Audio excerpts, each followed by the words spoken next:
गरुड़ पुराण अध्याय 1।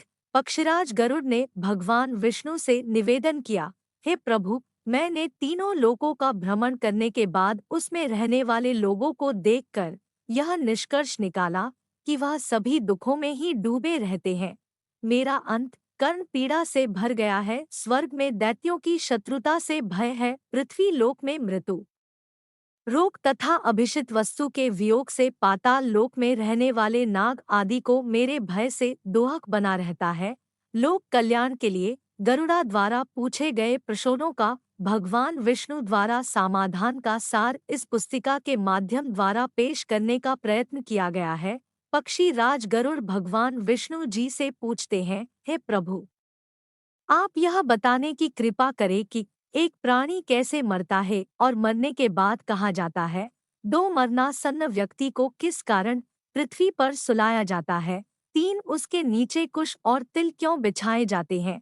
चार, उसके मुख में पंचरत्न क्यों डाला जाता है। पाँच, मृत्यु के समय गोदान अनन्य वस्तुओं के दान क्यों दिया जाता है।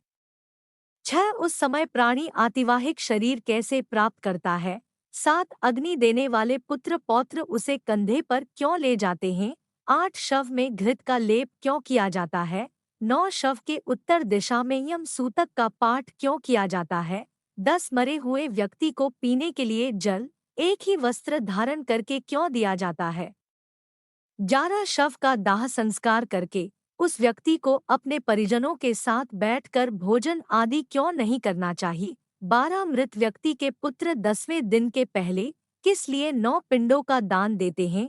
13, शव का दाह संस्कार तथा उसके अनंतर जल तर्पण की क्रिया क्यों की जाती है। 14, किस विधान से पितरों का पिंड दान देना चाहिए। 15, उस पिंड को स्वीकार करने के लिए उनका आवाहन कैसे किया जाता है। 16, दाह संस्कार के बाद अस्थि संचयन और घट फोड़ने का विधान क्यों है। 17, 10वें दिन शुद्धि के लिए सभी परिजनों के साथ खाना तथा पिंडदान क्यों करना चाहिए। 18, एकादश को पिंडदान करने का क्या प्रयोजन है। 19, 13वें दिन पतदान आदि क्यों किया जाता है। 20 वर्ष पर्यंत 16 श्राद्ध क्यों किए जाते हैं। 21 है प्रभु, मनुष्य का शरीर अनित्य है और समय आने पर ही मरता है बटा, किंतु मैं उस छिद्र को नहीं देख सकता जिस 22 प्राणी के अपने जीवन काल में किए गए पाप पुण्य दान आदि शरीर के नष्ट हो जाने पर उसके साथ कैसे चले जाते हैं। 23, मरे हुए प्राणी के लिए स्पिंदिकर्ण क्यों होता है। 24, जो मनुष्य पापी दुराचारी अथवा बुद्धि हैं, मरण के बाद वे किस स्थिति को प्राप्त होते हैं। 25 है उपेंद्र, मनुष्य की मृत्यु के समय उसके कल्याण के लिए क्या करना चाहिए। 26, मृत्यु और शमशान भूमि तक पहुँचने की कौन सी विधि है। 27, चिता में शव को जलाने की क्या विधि है। 28, तत्काल तथा विलंब से उस जीव को कैसे दूसरी देह प्राप्त होती है। 29, यमलोक संयमनी नगरी को जाने वाले के लिए वर्ष पर्यंत कौन सी क्रियाएं करनी चाहिए। 30, दुर्बुद्धि अथवा दुराचारी व्यक्ति की मृत्यु होने पर उसका प्रायश्चित क्या है। 31, नाचका आदि में मृत्यु होने पर पंचक शांति के लिए क्या करना चाहिए। 32, बहुत से पापों को करने पर भी इस संसार को पार कर प्राणी आपको कैसे प्राप्त कर सकता है।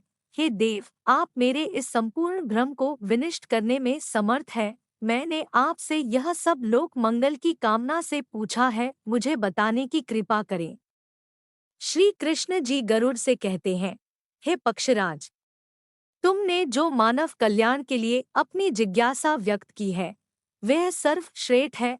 अब इसका समाधान सुन। जब मनुष्य अपने पिछले जन्म के अच्छे बुरे कर्म के संचित परिणामों को भोगता हुआ और इस जन्म में कर्म करता हुआ मरणासन्न अवस्था को पहुंच जाता है तो शरीर में कई रोग उत्पन्न होते हैं। एक अचानक सर्प की भांति वह मौत के जकड़न में बंधता चला जाता है। वह घर में अस्यहीन अपाहज शारीरिक मानसिक पीड़ाओं से पीड़ित फिर भी जीने की मन में इच्छा को लेकर दुखदायी जीवन व्यतीत करता है। जब मरणासन्न व्यक्ति की इंद्रियों का समूह व्याकुल हो जाता है, चेतन शरीर जड़ीभूत हो जाता है, तब अंतिम क्षणों में एक अलौकिक चेतना आती है जिसमें सभी लोग एक जैसे दिखते हैं। उस समय वह कुछ बोलने योग्य नहीं रहता और प्राण शरीर को छोड़कर यमराज के दूतों के साथ चल देते हैं। जब प्राण शरीर को छोड़ते हैं तो बहुत कष्टदायी होते हैं और ऐसा दर्द होता है जैसे 100 बिच्छुओं ने डंक मारा हो, बटा उसके मुंह में झाग बनती है और सारा मुंह थूक से भरने लगता है। उस समय जो प्राणी दुखात्मा होते हैं उन्हें यमदूत अपने पाशबंधों में जग जो अच्छे कर्मी होते हैं उन्हें स्वर्ग के पार्षद सुखपूर्वक अपने लोक को ले जाते हैं।